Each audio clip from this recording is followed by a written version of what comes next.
valuable insight and expertise. Josephine, I'd like to start with you because we haven't heard from you yet.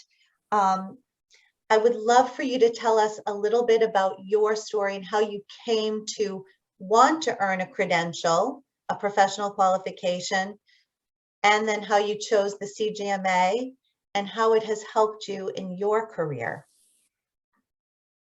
Thanks, Nora. Well, where do I start? I studied accounting from grade 8, so I've really been with it for the longest time. And I took it with me to university to do my undergrad. And when I finished my undergrad, I was like, what am I supposed to do now? I started working at a small accounting firm, but the thought of what to study next came to me. And initially, I actually wanted to leave the accounting profession. I kept telling my boss that I no longer want to be an accountant. And that boss did not understand. He convinced me that this is the journey for me because I'm good at it.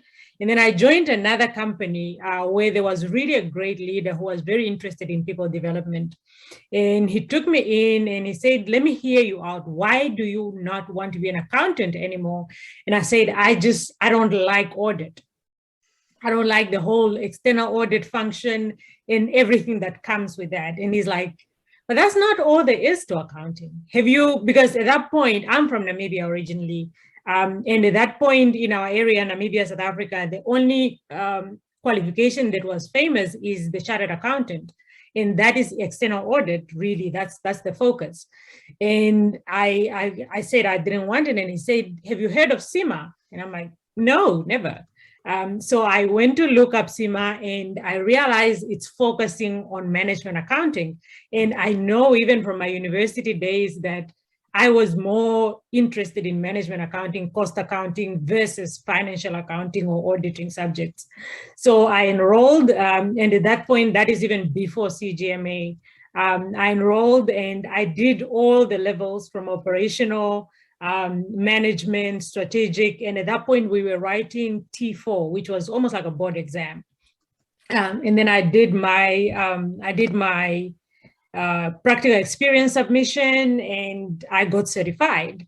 So for me, what that did to my career is that it immediately gave me an edge over my peers, even the ones with MBAs and who were pursuing other qualifications, because it gave me skills that were not typical for an accountant.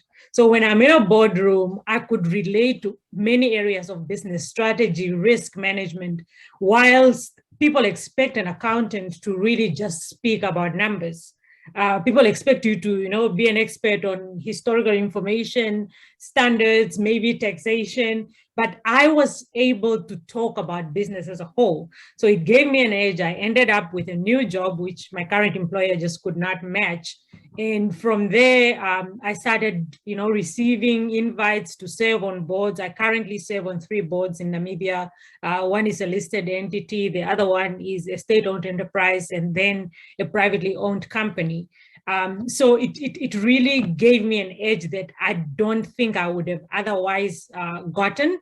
And I also believe that it's part of the reason why I was able to get a job in the US. I don't think I would have gotten it any other way because I have skills that are kind of business broad, but also recognizable, because otherwise businesses will say your experience have only been in Namibia. What do you know about, the US and its operations? But because I have a qualification that has, global reach, people can recognize my skills. They can tell that I know how to handle a finance function from anywhere in the world.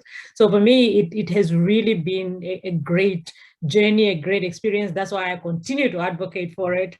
I currently serve on the Southern Africa Area Committee for CIMA to really just also help people from my region, to kind of help them understand that there are other options. There are other alternatives. There are other pathways to the accounting profession. And